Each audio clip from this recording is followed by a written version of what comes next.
అన్నిటికంటే ముఖ్యంగా ఒక నిత్య రాజ్యానికి నిన్ను నన్ను చేర్చుకోవడానికి ఏసే సిద్ధంగా ఉన్నాడు. అయితే నువ్వు చేయాల్సింది ఒకటే, నీ నోటితో యేసుక్రీస్తు దేవుడని ఒప్పుకుంటే నిజంగానే ఆయనే నన్ను కలుగజేశాడు, ఆయన నాకు ప్రాణాన్ని ఇస్తున్నాడు, ఆయన నాకు జీవితాన్ని ఇచ్చాడని ఈ సాయంకాలంలో నువ్వు తెలుసుకున్నట్టయితే దేవుడు నీ జీవితంలో గొప్ప కార్యం జరిగించబోతున్నాడు. ఈ భూమి మీద ఉన్నంత వరకే కాదు, ఆయన నిన్ను తన పరలోక రాజ్యానికి చేర్చుకోవడానికి ఇష్టపడుతున్నాడు. అయితే నువ్వు ఆయన నీ ఇంటిలోని కాదు, నీ హృదయంలోనికి ఈ సాయంకాలం సమయంలో ఆహ్వానిస్తావా?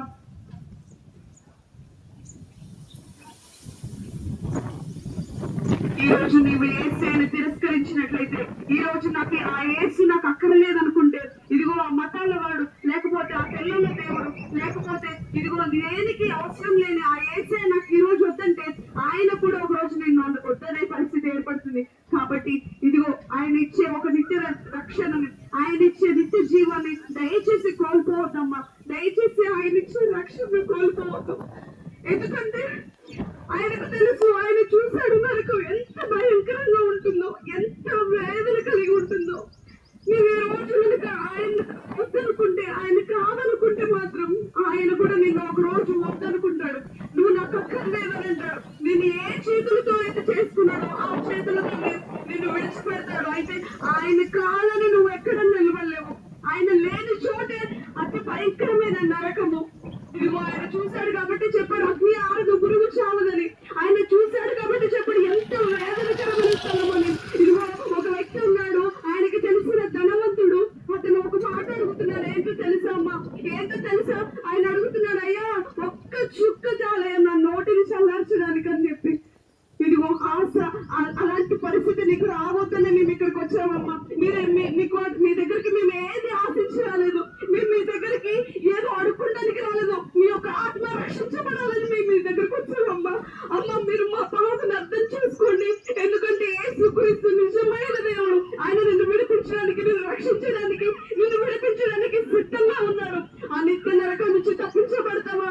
యేసుక్రీస్తుని సొంత రక్షకుడుగా అంగీకరిస్తావా? యేసయ్య ఈ ప్రపంచంలో ఎవ్వరూ లేకుండా నువ్వు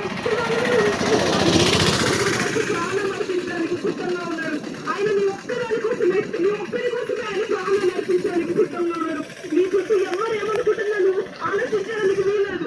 ఎవరిని గురించి ఎన్ని మాటలు అనుకున్నాను నువ్వు అసలు ఆలోచించడానికి వీల్లేదు. ఎందుకో తెలుసా? ఆయన నీ కోసం మాత్రమే మరణించాడు. ఆయన నీ కోసమే చనిపోయాడు. ఈ సాయంకాలం ఆయన అంగీకరిస్తావా? నీవు అంగీకరించినట్లయితే తన ప్రాణాన్ని విడిచిపెట్టిన యేసయ్య, తన ప్రాణాన్ని అసలు కాదనుకున్న యేసయ్య ఇదిగో పరలోకపు రాజ్యాన్ని విడిచిపెట్టాడు. అది అక్కడ ఎలా ఉంటుందో తెలుసా? ఇలా మట్టి రోడ్లు ఉండవండి, దగదగ మెరిస్తే ఒక అపరంజిని పోలిన పరలోక రాజ్యము. అక్కడ ఆయన అందరూ పొగుడుతూ ఉంటారు, అక్కడ ఆయన అందరూ స్తుతిస్తూ ఉంటారు. ఒక వ్యక్తి ఇద్దరు తిట్టుకుంటుంటేనే, ఒక లేదన్నా చెడుగా మాట్లాడుకుంటేనే కనీసం ఆయన చూడటానికి కూడా ఇష్టపడని వ్యక్తి ఈ లోకమంతా పాపంతో, వ్యభిచారంతో, అబద్ధములతో, ఇదిగో దొంగతనాలతో, ఎంతో పాపంతో నింపబడి ఉన్న ఈ లోకంలో ఆయన అన్నిటిని చూస్తూ సహిస్తూ నలగొట్టబడుతూ కనీసం ఆయన తినడానికి, కనీసం కూర్చుంటానికి, అంతెందుకండి ఆయన బ్రతకడానికి కూడా, నిద్రపోవడానికి కూడా ఆయనకి స్థలం లేకోకుండా అన్నిటిని విడిచిపెట్టి ఒక రిక్తునిగా నీ కోసం నా కోసం ఈ భూమి మీదకి వచ్చిన్నాడు. ఎందుకో తెలుసా? కేవలం నీ కోసమే. ఏ వ్యక్తిని నువ్వు చూడడానికి వీల్లేదు. ఎవరైనా నిన్ను హేళన చేసిన దయచేసి పట్టించుకోకు. ఈ రోజు ఈ సాయంకాలంలో నువ్వు యేసయ్యను కనుక అంగీకరించినట్లయితే, ఇదిగో ఆయన వేల దూతలను అక్కడ పక్కన పెట్టి నీ కోసం తన చేతులు చాచి నిన్ను హత్తుకుంటానికి, నిన్ను ఆహ్వానించడానికి సిద్ధంగా ఉన్నాడు. ఎవరైతే ఈ మాటలు వింటున్నారో దయచేసి ఒక్క చిన్న ప్రార్థన నాతో కళ్ళు మూసుకొని ఈ మాట చెప్తావా? యేసయ్య, నీ గురించి నేను విన్నానయ్యా.